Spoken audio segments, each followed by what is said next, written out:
munaasabadani oo lagu xuseeyay 53 sano guuradii ka soo wareegatay xilligii la aasaasay ciidamada badda Soomaaliyeed isla markaana uu soo qaban qaabiyay taliyaha ciidamada badda Admiral Maday Ufrow ayaa lagu qabtay magaalada Muqdisho.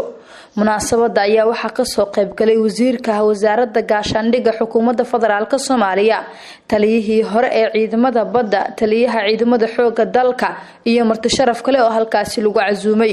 ugu horeyn waxa munaasabada ka hadlay taliyihii hore ee ciidamada badda Admiral Faarax Qarre kaasi oo sheegay in ciidamada badda Soomaaliyeed ay shaqo weyn u hayaan dawladda Soomaaliya. kadib waxaan leeyahay ciidanka badda dalkiina difaacda baddiina difaacda dawladda maanta jirta waa idin heelan tahay. wasiirkii waa kaa waa noo yimid, taliyihii waa yimid, taliyaasha hore waa joogaan, waa laydin jecel yahay inaad hor u kacdaan baa la rabaa, dalkii inaad difaacdana la rabaa. taliya waa kaa taagan, xataa dhulka ma fadhiisanahay, kulli waa wada taagantiin, difaacaad u taagantiin iyo dalkaan in hore loo wado.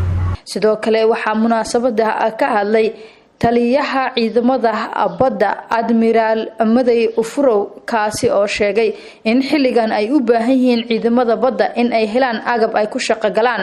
aan dabaaldega ciidanka badda ay ka soo wareegtay 53 sano ka wareegaas 53 sano ciidanka badda wuxuu ahaa ciidamada ugu xoog badan ee xoogga dalka Soomaaliyeed ay ku jireen.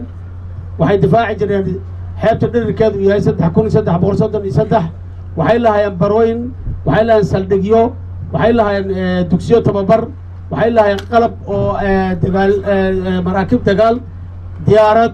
marka insha Allah waxaas waxay naga raaceen burburkii waddanka ka dhacay, dibba mar dambe loo aasaasay. waxaan hadda gacanta ku haynaa doomahan oo hortiina yaala oo ay dawladda Talyaaniga noogu deeqday bishii Agoosto soo dhaafnay.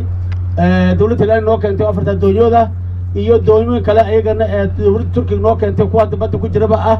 marka insha Allah billaah fiican baan haysanaa. ugu dambeyntiina waxa munaasabada soo gabagabeeyay wasiirka wasaaradda gaashaandhigga xukuumadda federaalka Soomaaliya Mudane Maxamed Mursal Sheekh Cabdiraxmaan kaasi oo u mahad celiyay dhammaan ciidamada badda Soomaaliyeed una hambaliyay isla markaana sheegay in laga rabo ciidamada badda in ay ka hortagaan maraakiibta shisheeye ee ka kulumeysta baddeena Soomaaliya. mideeda kale midaan idin sheegayaa taliyaha ciidanka xoogga dalka Soomaaliyeed waxaan ku heshiinay in la dhiso guddi iskaa wax u qabso ah. guddigaasi wuxuu ka koobmi doonaa saraakiisha xoogga dalka Soomaaliyeed oo aqoonta u leh dhinac walba.